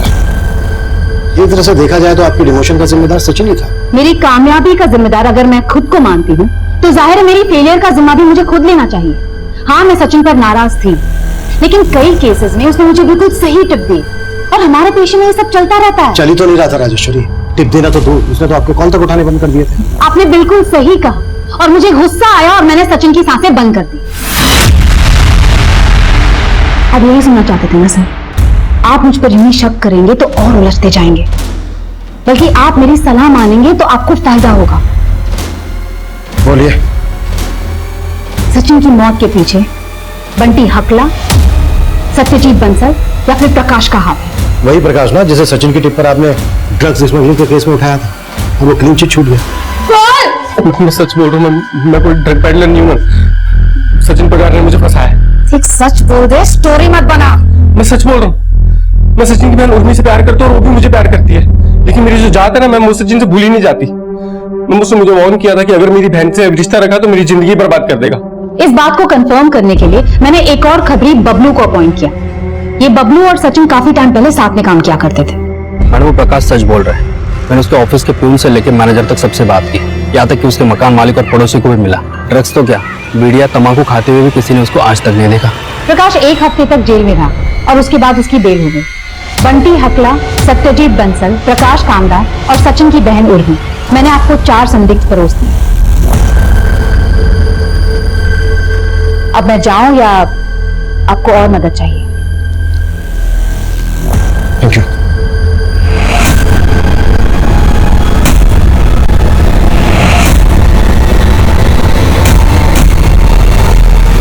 अब तक हम सचिन के कातिल को उसके घर के बाहर ढूंढ रहे हैं। कहीं ऐसा तो नहीं है कि सचिन की बहन के आशिक प्रकाश ने अपने ऊपर हुई ज्यादती का बदला लेने के लिए क्राइम किया हो और सचिन की बहन उर्मी ने इस काम में उसका साथ दिया हो?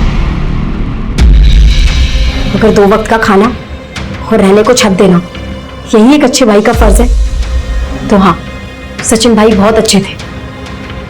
लेकिन सर, मेरी भी कुछ अपनी लाइफ है, कुछ मर्जी है। भाई को प्रकाश की जात से बहुत प्रॉब्लम थी और मुझे उनकी सोच से। और प्रकाश के जेल से बाहर आते ही तुम दोनों ने मिलकर सचिन को सीधे ऊपर भिजवा दिया? नहीं सर, हमने ऐसा कुछ नहीं किया। अब गुस्सा बहुत था सर और बदला भी लेना था, लेकिन इस तरह नहीं। मैंने सोचा था कि मैं और उर्मी शादी करते और सचिन की आंखों के सामने अपनी नई जिंदगी शुरू करते। लेकिन सचिन के मौत की खबर आई तो खुशी तो बहुत हुई होगी, क्योंकि तेरे रास्ते का कांटा जो हट गया है ना। खुशी हुई ये तो नहीं कहूंगी, लेकिन हाँ, मुझे दुख भी नहीं हुआ। आंसू आए ही नहीं। तब पता चला कि सचिन भाई तो मेरे लिए बहुत पहले ही मर चुके थे और फिर मरे हुए इंसान के मर जाने पर कैसा दुख।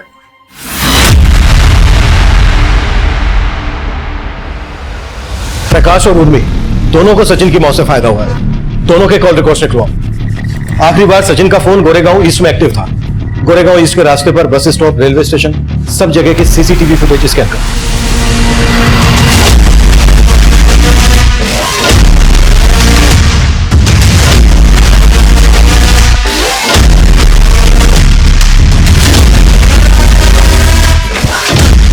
प्रकाश, क्या हो गया? तुम बहुत परेशान दिख रही हो। पता नहीं, मुझे ऐसा लग रहा है कि शायद कोई मेरा पीछा कर रहा है। जरूर पुलिस वाले होंगे। प्रकाश, मुझे लगता है कि हम लोगों को शादी करके यहाँ से बहुत दूर चले जाना चाहिए। हम अभी नहीं कर सकते शादी उर्मी। पुलिस को हम दोनों पर शक है। हमें थोड़े दिन और इंतजार करना होगा।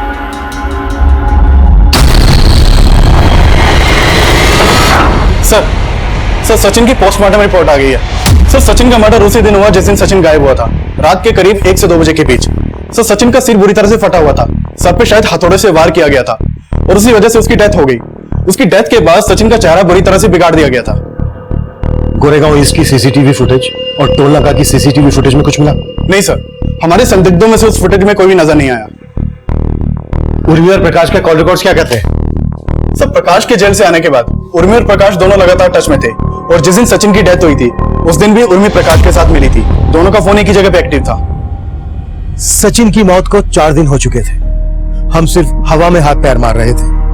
क्या सचिन की मुखबरी उसका मौत का कारण थी? या सचिन का अपनी बहन के प्यार में रुकावट बनना उसकी मौत का कारण था? या सचिन की मौत के तार राजेश्वरी से जुड़े थे? सवाल अनेक थे और बहुत जल्द इनमें कई और भी सवाल जुड़ने वाले थे।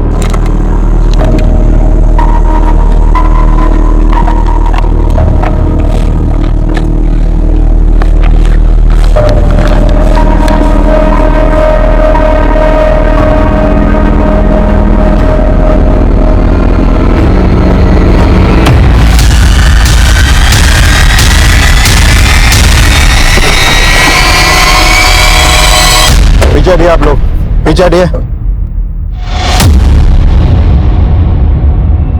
हो क्या रहा है ये? 5 दिन में एक ही परिवार के 2 लोगों की हत्या, वो भी इतनी बेरहमी से।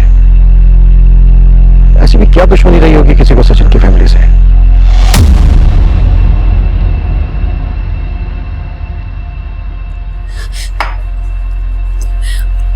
उर्मी दोपहर को घर से बाहर निकली थी, पता नहीं था कहाँ जा रही है। आपको क्या लगता है कौन कर सकता है घिनौनी हरकत?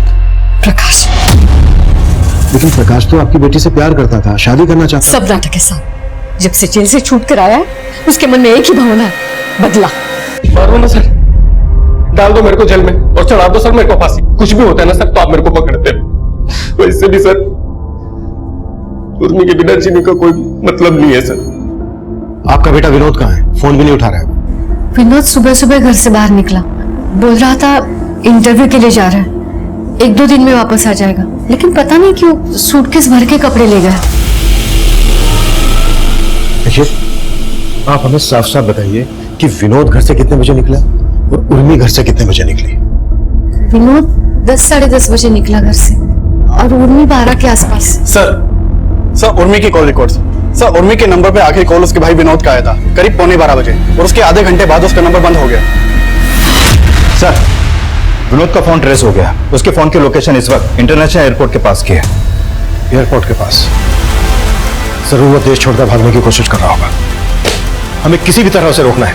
मैं एयरपोर्ट अथॉरिटी से बात करता हूं, तुम फौरन एयरपोर्ट के लिए निकलो।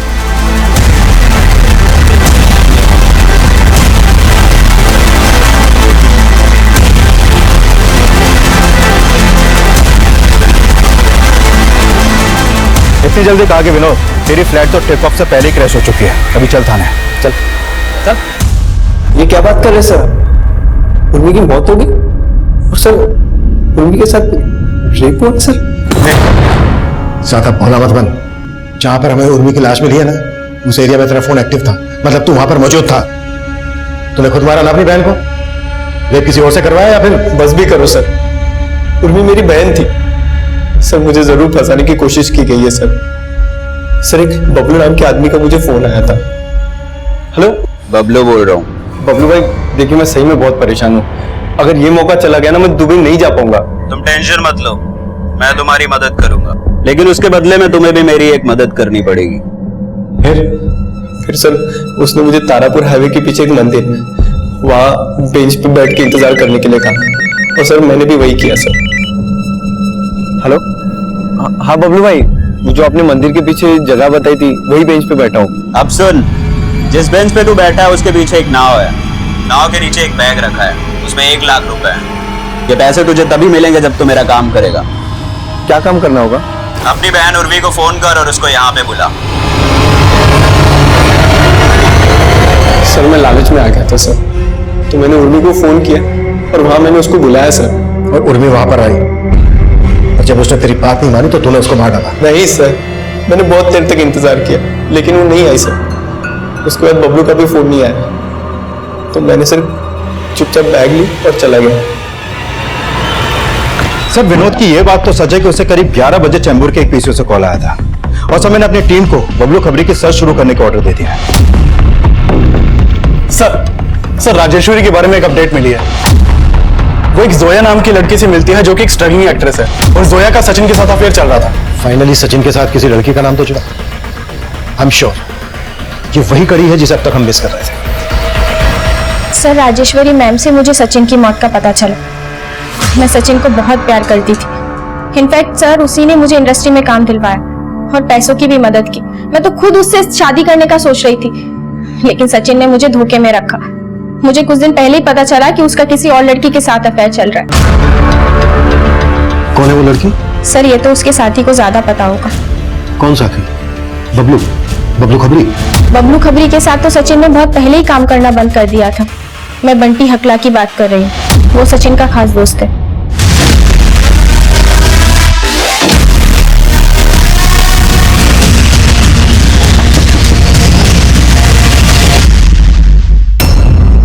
जोया ने हमें बताया कि तू काफी जिगरी था सचिन का, फिर भी उसने तेरी टिप दी राजेश्वरी को, जेल भिजवाया तुझे।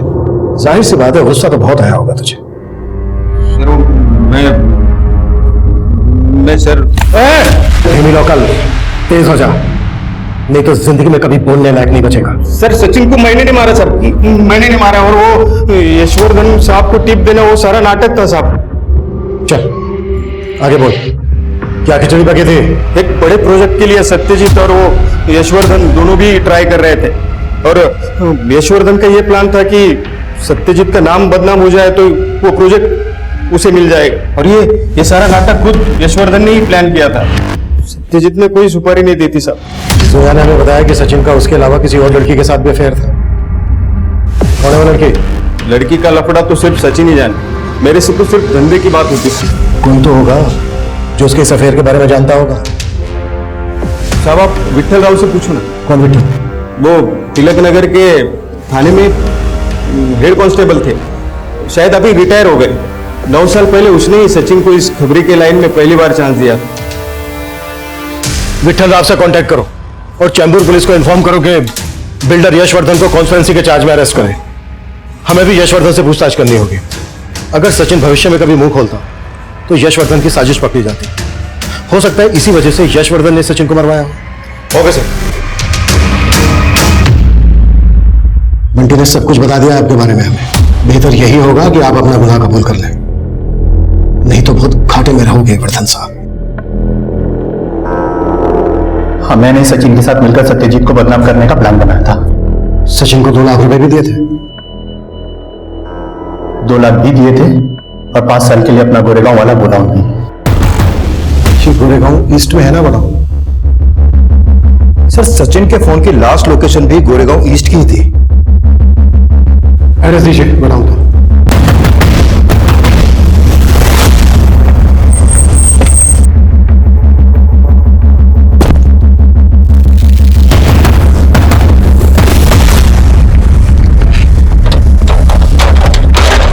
तोड़ दो।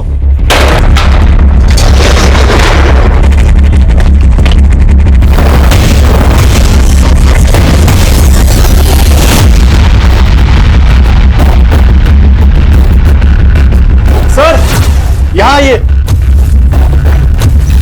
सर लगता है सचिन को किसने यहीं पर मारा होगा। फोरेंसिक टीम को बुलवाओ और कंफर्म करो डीएनए से कि ये खून सचिन का ही है और आसपास की दुकानों पर पता भी करो। शायद किसी ने उस रात सचिन को किसी के साथ देखा होगा सर।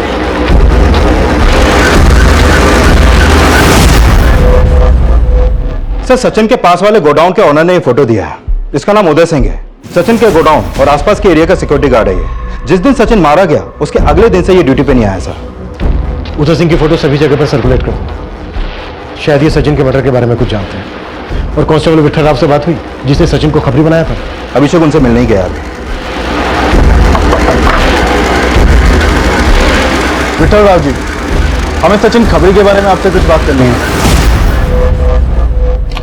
सर, पोस्टमार्टम रिपोर्ट के हिसाब से सचिन की मौत रात के करीब 1 बजे हुई थी। हमने अभी उस गोडाउन के आसपास का डम डेटा स्कैन किया तो पता चला कि रात के करीब 12:10 पर उस एरिया में एक नंबर एक्टिव हुआ था। सर, ये नंबर किसी ममता के नाम पे रजिस्टर्ड है जो एक प्रोस्टिट्यूट है। शायद ये ममता वही लड़की हो जो साथ सचिन के साथ थी। कदम, इस ममता को डिटेन करो।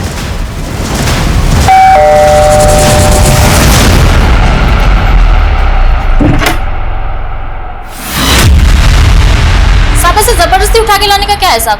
मैं ऐसे ही बताती है ना सब कुछ। हाँ, 6 दिन पहले मैं गोरेगांव इसके गोडाउन में गई थी। मेरे को सचिन का फोन आया था, बोलने लगा उसके और उसके दोस्त को रात भर मजे करने का है। नाम क्या था दोस्त का? बबलू? नहीं साहब, बबलू नहीं, शेखर था साहब। शेखर? हाँ साहब। आज तो मजा आ गया भाई। अरे कोई बात नहीं सचिन, होता है कभी कभी, आदमी का फॉर्म खराब होता है, कोई बात नहीं। तो चल अभी फिर से ट्राई करता हूँ। चल। अरे रहने दे, मेरे पास तेरी नेट प्रैक्टिस के लिए टाइम नहीं है। इसका नाम सचिन किसने रखा बे? तुझे चल बोला ना। साला सुनिच नहीं रहा था सर, जिद पे आ रहा था फिर से करना है, फिर से करना है। फिर गर्मा गर्मी हो गई तो मैंने अपने एजेंट हरी को फोन किया। हरी को बोला कि मुझे लेके जाए यहाँ से। हरी आया तो मैं उसके साथ चली गई। अच्छा, सचिन और शेखर के अलावा और कौन था वहाँ? बाहर गोडाउन का वॉचमैन था ना साहब। शेखर ने मैं ये नहीं बताया कि उस रात वो सचिन से फिर से मिला था। कहीं ये दोनों मर्डर शेखर ने तो नहीं किए हैं? पर शेखर ऐसा क्यों करेगा? और शेखर सचिन का प्राइवेट पार्ट क्यों काटेगा? सर मैं विठल राव से मिला, एक इंपॉर्टेंट इंफॉर्मेशन मिली है। सर, मैंने उन्हें राजेश्वरी, शेखर और प्रकाश इन तीनों के फोटोज दिखाए। उन्होंने बताया कि 6-7 साल पहले इलीगल दवाइयां रखने के आरोप में उन्होंने शेखर को अरेस्ट किया था, जिसकी टिप उन्हें सचिन ने दी थी। सर, जिस तरह सचिन ने प्रकाश के घर पे ड्रग्स रख के उसे झूठे केस में फंसाया था, उसी तरह उसने शेखर को भी फंसाया था। सर, मैंने पुलिस स्टेशन के रिकॉर्ड्स चेक किए। जितनी बार भी शेखर पकड़ा गया उसकी जमानत हर बार सचिन ही करवाता था। सर, मैं बता रहा हूं। बहुत गुस्सा था ना तुझे सचिन पर? क्योंकि उसने तुझे बिजनेस में धोखा दिया था, वो भी कई बार, इसलिए तूने उसे मार डाला। पर ऐसा भी क्या गुस्सा था जिस वजह से तूने उसका प्राइवेट पार्ट काटा? सर, क्या कह रहे हैं आप? मैं सच कह रहा हूं, मैंने सचिन को नहीं मारा है। Sir, security guard Uday Singh पकड़ा गया है, दूसरे लॉकअप में है।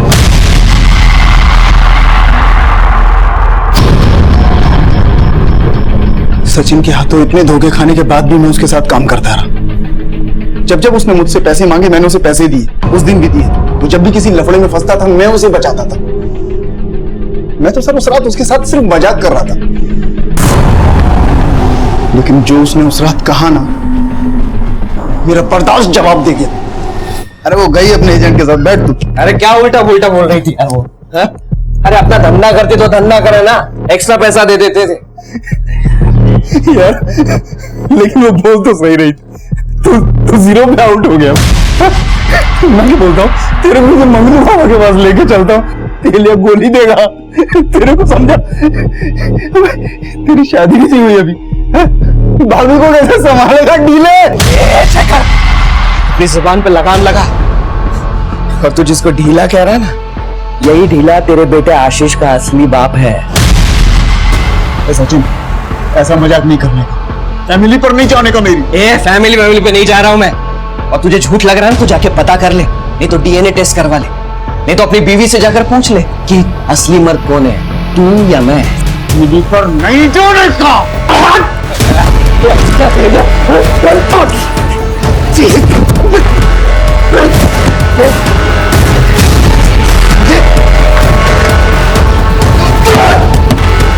शेखर से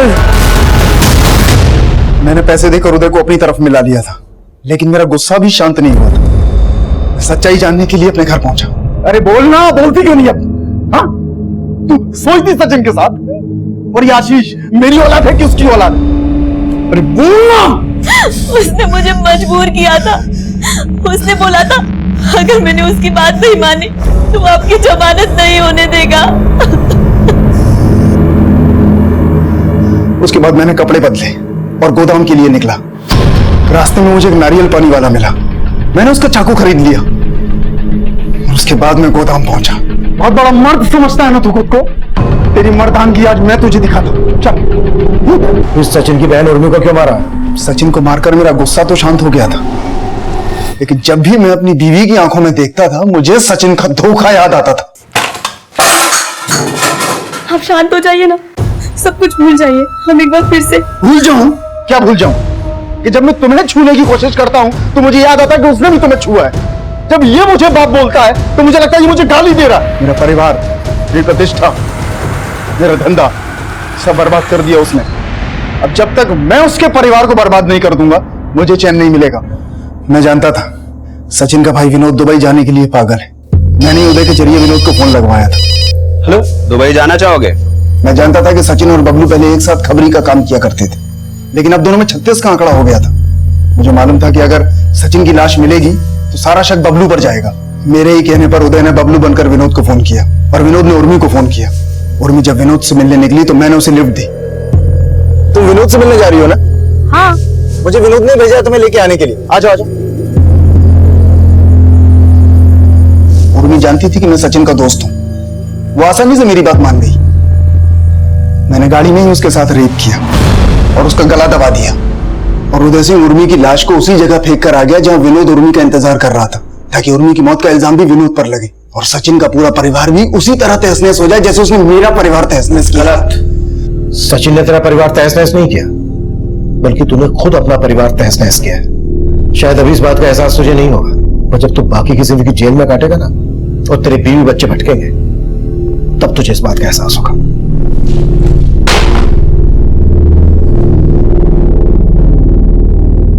शेखर और उदय दोनों इस वक्त न्यायिक हिरासत में हैं। बहुत जल्द दोनों पर मुकदमा शुरू होगा।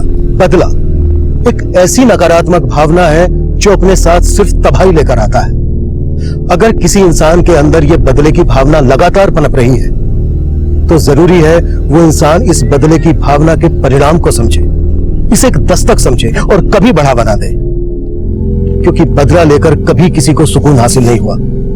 हासिल हुआ है तो सिर्फ और सिर्फ पछतावा। इस केस से आपको अवगत कराने का हमारा उद्देश्य यह है कि इंसान दूसरों की गलती से सीखे और खुद को ऐसी गलती करने से दूर रखे। अब मैं सीनियर इंस्पेक्टर अभिमन्यु जिंदल आपसे इजाजत चाहता हूं। आपसे फिर मुलाकात होगी एक नए केस के साथ। क्राइम पेट्रोल दस्तक, मकसद बताना नहीं, बचाना है। क्राइम पेट्रोल के ऐसे ही मजेदार एपिसोड्स देखने के लिए हमारे चैनल को सब्सक्राइब करें